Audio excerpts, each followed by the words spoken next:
నువ్వా? Yes, super టైంకి వచ్చావు. పద పద పద పద. ఎక్కడికి? నేను అర్జెంటుగా ఇంటికి వెళ్ళాలి. నాకు చాలా పనులున్నాయి. నన్ను మా ఇంటి దగ్గర డ్రాప్ చేసి ఆ తర్వాత మీ ఇంటికి వెళ్ళు. అదెలా కుదురుతుంది? కుదరదు. నేను ఇంటికి త్వరగా వెళ్ళాలి. అవును పాపం, ఇంటి దగ్గర తమరి కోసం భార్య పిల్లలు ఎదురు చూస్తుంటారు. తమరు త్వరగా వెళ్ళి వాళ్ళ ఆలన పాలన చూడాలి. మరి చాలే గాని పదవయ్యా. భార్య పిల్లలుంటేనే త్వరగా వెళ్ళాలా? నాకు వేరే పర్సనల్ పనులున్నాయి. అయితే నన్ను డ్రాప్ చేయనంటావు? కుదరదు అంటున్నాను. అయితే ఉండు, ఈ విషయం మా బాబాయ్కి ఫోన్ చేసి చెప్తాను. ఏమని చెప్తావు? ఏమనా, నైట్ ఒక్కదాన్నే క్యాబ్ దొరక్క లిఫ్ట్ అడిగితే ఇవ్వకోకుండా ఒంటరిగా వదిలేసి వెళ్ళాడని చెప్తాను. అంతేకాదు, ఇంత అర్ధరాత్రి ఇక్కడ జరగరాందేదైనా జరిగితే అందుకు కారణం కూడా నువ్వే అని చెప్తాను. బైక్ ఆపడం నాది తప్పు. నేను రాత్రి కూడా కాల్ చేసి చిరాకు పెట్టావు. నీకు కొంచెం కూడా కామన్ సెన్స్ లేదు. ఏంటో అంటున్నావు? ఏం లేదులే. డ్రాప్ చేయాల్సింది ఇంటి దగ్గరేగా. ఎక్కడికైనా తీసుకెళ్తావా? ఆపు. ఆయన ఈ టైంలో ఇక్కడున్నావేంటి? సరదాగా బయటికి రావాలనిపించింది, వచ్చాను. మరి నీ కారేది? నువ్వు వచ్చి లిఫ్ట్ ఇస్తావని కారా పక్కనున్న పాత సామాన్లోడికి అమ్మేశాను. తిన్నగా చెప్పొచ్చు కదా. లేకపోతే ఇంత అందమైన అమ్మాయిని బైక్ ఎక్కించుకోకుండా ఏదో పెద్ద డిటెక్టివ్ లా ఇన్ని క్వశ్చన్స్ అడుగుతావేంటి? అది సరే, ఏంటి నేను ఫోన్ చేసి మాట్లాడుతుంటే మధ్యలోనే కాల్ కట్ చేస్తున్నావు? అప్పుడు నాకు మాట్లాడే మూడ్ లేదు. ఆయన ఆ టైంలో ఫోన్ ఏంటి? ఆ టైంలో కాకుండా ఏ టైంలో చేయాలేంటి? పోనీ ఏ టైంలో చేయాలో చెప్పు, నోట్ చేసుకొని మరీ ఫాలో అవుతాను. నువ్వే నన్ను ఫాలో చేయాల్సిన అవసరం లేదులే గాని ముందు బండెక్కు.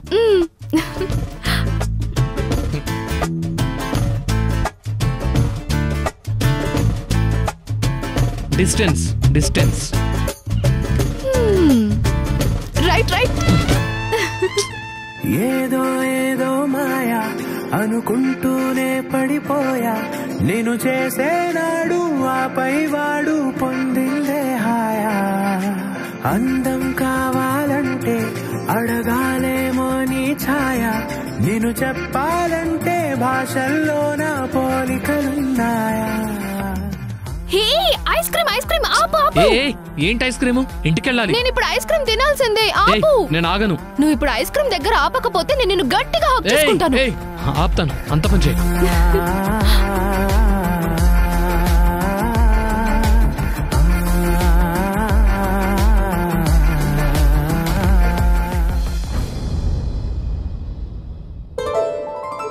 హలో, దిగు. ఎక్కడికి?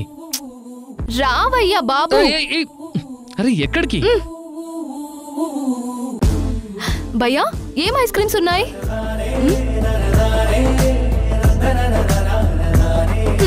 తీసుకో. వద్దు నాకు. అరే తిను. వద్దంటుంటే.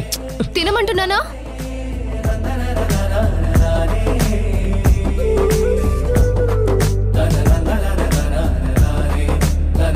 భయ్యా, వీటికి డబ్బులు నా బాయ్ ఫ్రెండ్ ఇస్తాడు, తీసుకో. ఏం చెప్పావు తనకి? నేనేం చెప్పాను?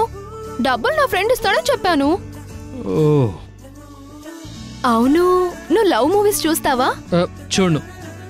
కానీ నేను చూస్తాను, చాలా ఇష్టం నాకు. మరీ ముఖ్యంగా వన్ సైడ్ లవ్ స్టోరీస్ అంటే ఇంకా ఇష్టం.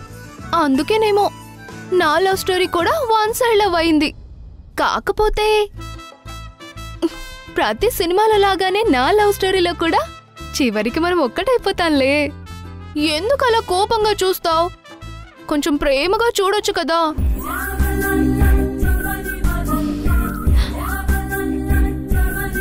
ఓయ్, ప్రేమించుకుందామా మనం? అలా ఇలా కాదు. నువ్వు ఓకే అంటే ఒక రోమియో జూలియట్, ఒక లైలా మజ్ను, ఒక సలీం అనార్కలి అలా చరిత్రలో మిగిలిపోయేలా ప్రేమించుకుందాం. ఏమంటావ్? నీకు తెలియదేమో, అవన్నీ ట్రాజెడీ స్టోరీస్. ఒక్క లవ్ స్టోరీ కూడా సక్సెస్ కాలేదు. ఆ టాపిక్ వదిలే. అయితే ఇంకా సూపర్. మనం సక్సెస్ చేసుకొని చరిత్రని తిరగరాద్దాం. వదులు. కోపంలో కూడా నువ్వు భలే క్యూట్ గా ఉంటావురా. నీకేమైనా పిచ్చా? ఏదో పెద్దరెడ్డి అంకుల్ అమ్మాయి కదా అని ఓన్లే పాపం ఊరుకుంటుంటే ఓవర్ చేస్తున్నావేంటి? అట్లుంటది మనతోని. ఇప్పుడేం చూసా, రేపు మన పెళ్ళవని ఇంతకు 10 ఇంతలు చూస్తావు. హోయ్, భయపడ్డావా? అలా ఏం చెయ్యనులే, కానీ ఒక్కటి చేస్తాను. ఏంటి? తిను ఏయ్, తిను.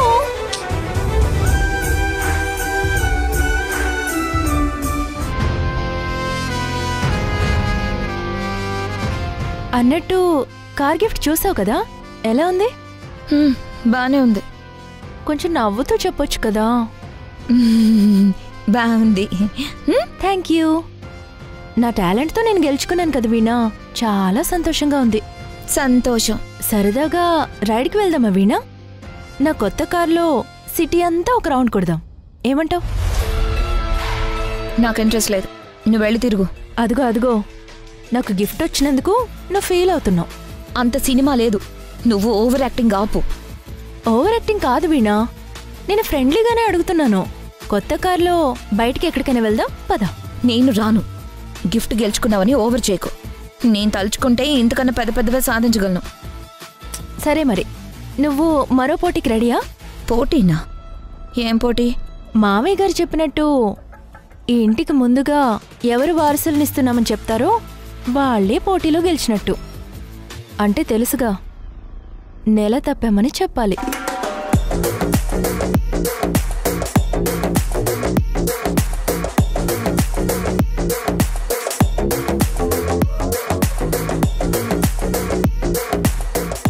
చెప్పు వీణా, నాతో పోటీపడి నువ్వు గెలిచి మామయ్య గారు ఇస్తానన్న కంపెనీని నువ్వే తీసుకో. శ్రీకి భార్యగా, ఈ ఇంటి కోడలిగా వారసుని కనడానికి నేను రెడీ. మరి రిషితో పిల్లల్ని కనడానికి నువ్వు రెడీయా? ఏమో, అదృష్టం బాగుండి దేవుడి దయతో వారసుని నువ్వే ముందందించి ఈ పోటీలో గెలుస్తావేమో. అప్పుడు నీకు కూడా గిఫ్ట్ వస్తుంది, ట్రై చేయొచ్చు కదా. ఓ మర్చిపోయాను, పిల్లలు పుట్టాలంటే ముందు నువ్వు రిషితో కాపురం చేయాలి కదా. నీకది సాధ్యం కాదుగా, ఎలా మరి? నువ్వే విషయంలో అయినా నాతో పోటీ పడతావేమో గాని పిల్లల విషయంలో నాతో పోటీ పడలేవు కదా. అలాంటప్పుడు నువ్వు నాకు పోటీ ఏంటి చెప్పు? నువ్వు అసలు నాకు పోటీయే కాదు. లేదు, పోటీ పడతానంటావా? నువ్వు రిషితో కాపురం చేయాలి. ఎలాంటి నిర్ణయం తీసుకుంటావో ఏమో, పాపం.